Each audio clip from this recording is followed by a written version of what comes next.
Welcome back, Nick Lenz's Comic Corner, Classics / Non-Classics. It's episode number 870 and Doubleshot number 764. Two Nick Spencer trades, and it's volumes 2 and 3 of the Superior Spider-Man series. Yep, like I said in the last video, two Nick Spencer trades. You're like, oh man, not Nick Spencer, the guy who did that awful Secret Empire 2 years ago. This is pre-Nick Spencer. Now, Nick Spencer himself is a good writer, and this is a good case of him writing fantastic stuff, despite the fact a lot of his books don't usually last very long. Yeah, that's the thing about him. Yeah, like almost every book he's been at Marvel, off the top of my head, tend to be pretty short-lived titles, like usually 16, or in case this series, 17 issues before he just leaves. Like, he did a book for like a little over a year, then he just leaves. The only book I can think of that's actually his longest book is probably Captain America Sam Wilson, and that lasted for a good, like, 25 issues. Now, these two trades collect issues 7 through 17. Now, in the case of this first one here, Crime of the Century, he writes it with James Amos. Yep, James Amos, the guy who does, the guy who did All New Inhumans.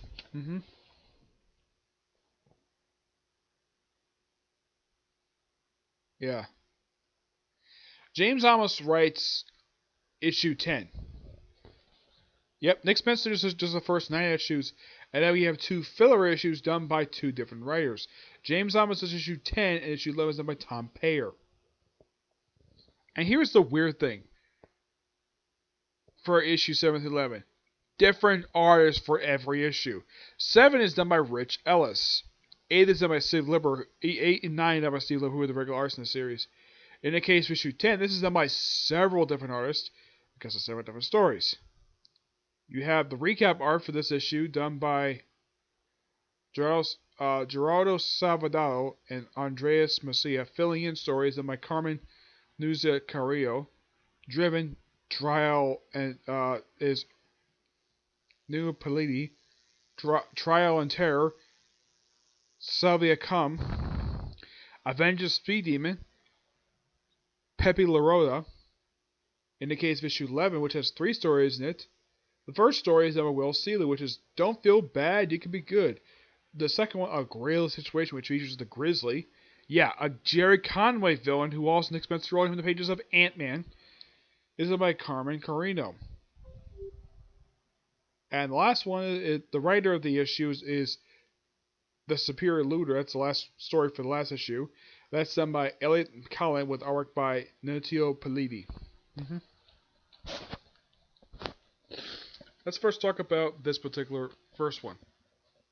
Yeah, I should also point out, though, that my trade that I have here actually has partial water damage to it, because yesterday some rain and got some of my books damaged. That's simply the way the point of it is.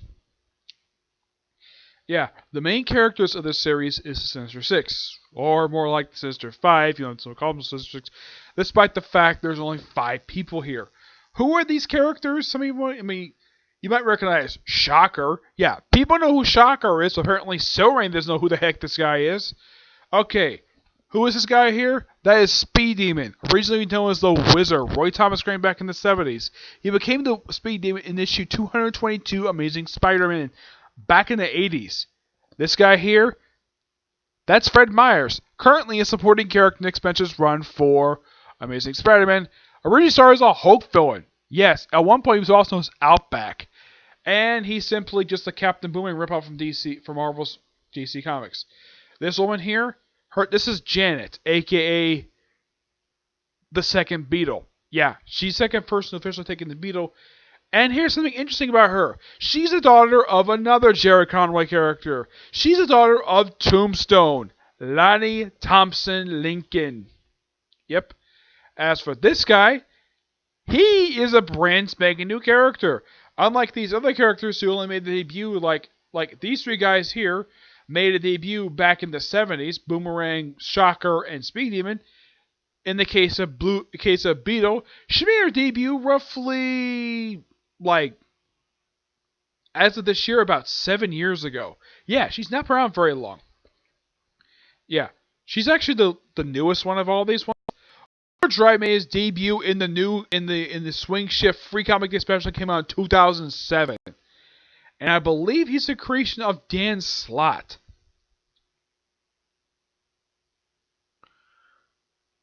I'm trying to look him up here. He's not a villain that's used very much. Not really, no.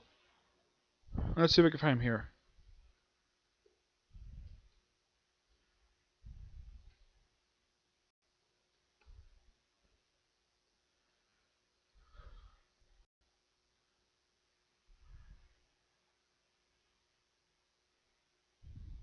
He's kind of like a modern equivalent of... Yeah, he's a Dan Slott creation. And here's the thing. Unlike Mr. Negative, who appeared for a good bunch of Dan Slott's run, OverDrive didn't. He didn't appear that much. No, he mostly appeared in stories written by Dan Slott for the first few years of existence. Yeah, he's not appeared very much. Yeah, that's the weird thing about this character. Yeah. Oh, by the way, my least favorite villain shows up in this series. I don't remember this one. Yeah, the Looter shows up in here. Yeah, he's more interesting than OverDrive. And here's OverDrive's outfit. It's basically kind of like a motorcycle attire with a big helmet. That's his attire. Oh yeah, and he's kind of like the modern day version of the character Big Wheel, who was a character created back in the 70s. Yep. Now there's a couple of different plot threads in this series. One is, of course, the Silvermane plot thread, which pretty much runs pretty much most of the series, especially in these issues. And of course, Boomerang getting his hands on a portrait of Doctor Doom without his mask on. Yes, seriously. That is one of the plot threads. Also, we have Chameleon shows up in this series, who was another Spider-Man villain. Now, those of you curious, though, in these villains, Spider-Man villains, well, only one. Shocker. Boomerang is an occasional Spider-Man villain, but he's more of a Marvel Universe villain, though at a minor level. Speed Demon is kind of a Spider-Man villain as also. Beetle herself is not part of anyone's rogues gallery. OverDrive definitely is a Spider-Man villain. There's no denying that. And this series sprung out of the opening issue of Superior Spider-Man that came out in 2013. And here's the weird thing. This title only started back in 2013. Yep. Yeah, it was not a very long title. Yeah. It only lasted for a good... not a long period of time. Nope. Yeah. But these issues are pure fun. You can learn about Beetle's backstory of how she grew up with her father. I'm like, okay, if her father is Lonnie Thompson Lincoln, aka Tombstone, who is her mother? I'm supposed to point out, though, Tombstone is apparently black, even though he's a white-skinned guy. Yeah, so... oh, yeah, and here's the thing. She got her equipment from the Fixer. No, not the Fixer from Holy Terror or the Fixer from Daredevil #1. I'm talking about the Fixer who was a founding member of the Thunderbolts. That guy. He gave her her outfit. Yeah, and here's the thing. In her secret identity, she's a lawyer. Yes, she's a lawyer. Also, she had a brief fling with Scott Lang Ant-Man. Yeah, they slept together several times. Yeah. Oh, and when her group finds out that she's the daughter of Tombstone, yeah, they're very intimidated by her because her father's freaking Tombstone, a guy who basically can break their necks, or at least break any limb of their body, which is simply 2 fingers. That's how strong Tombstone is.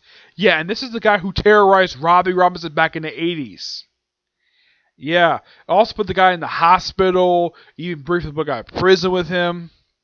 Yeah, during Jerry Conway's awesome run as Spectacular Spider-Man. Yeah, so we have 2 Jerry Conway villains. I mean, 2 overall.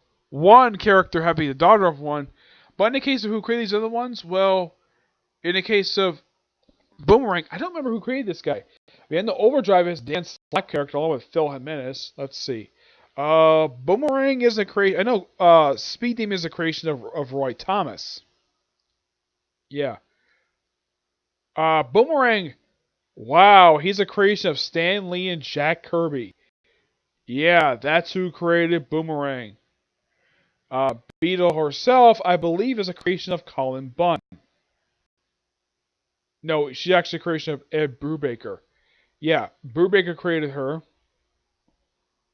Yeah, a Brubaker character. Yeah.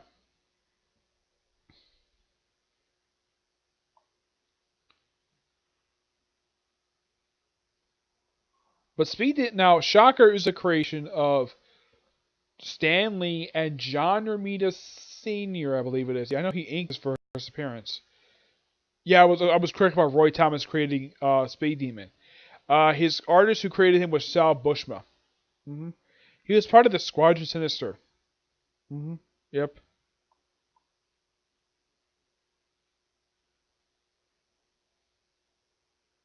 Yeah, John Mia Sr., the same guy who also created the Punisher. Oh yeah, we also have a character, Mirage. Yes, Mirage. One of the many victims of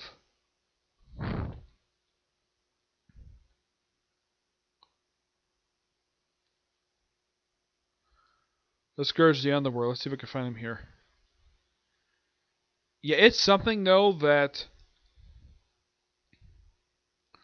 Oh yeah, we also have the original Beetle shows up in this series. Yeah, even Hammerhead shows up in here in these issues. The ones I read, anyways.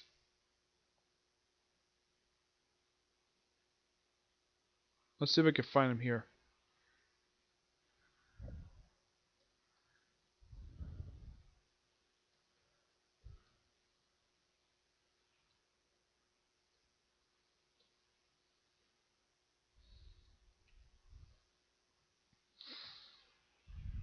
Trying to find out who actually created.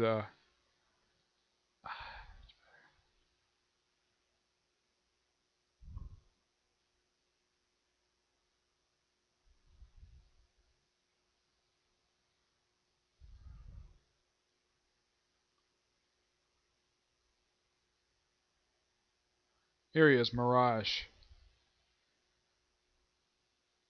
Mirage was a creation of Lean Ween and Ross Audru. hmm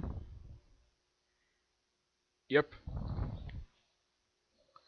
We also have the Owl show up in here as well. Yeah, this is one pure fun of a series to read. Oh, and the third trade is called Game Over. Nice way to know the series ending. But yeah, this is probably by far Nick Spencer's second longest series he's done overall. I mean, second highest number of issues ever done. Of course, the highest is still Captain America Sam Wilson. Because it just seems like every title he's on just lasts for a good 16 issues before he just leaves. Yeah, I don't know. But at least that Nick Spencer wrapped up the series. I remember when people were reviewing the series, they thought that the storyline wrapped up at issue 12, but no, the storyline continued on for a few more issues before it ended. Yeah, despite it being short-lived, the series also launched as part of Superior Month. Yep, Superior Month was basically the second chapter, the next step in the Superior Spider-Man era. Along with also having the Superior Spider-Man show up in this series, he also showed up in the Michael Morbius series, which got canceled like not long after he showed up. That's not a joke. That seriously did happen. Great set of stories for these two trades, making these both a 9.5 out of 10. Really, really good. Okay, so that's it for this particular review. Stay tuned soon for my review of, I believe it's two Marvel trades, one featuring a cosmic character, the other of course featuring a group of characters, and then after that it will be two DC trades. But you'll find out what they are in those two episodes. Okay, but see you there. Bye.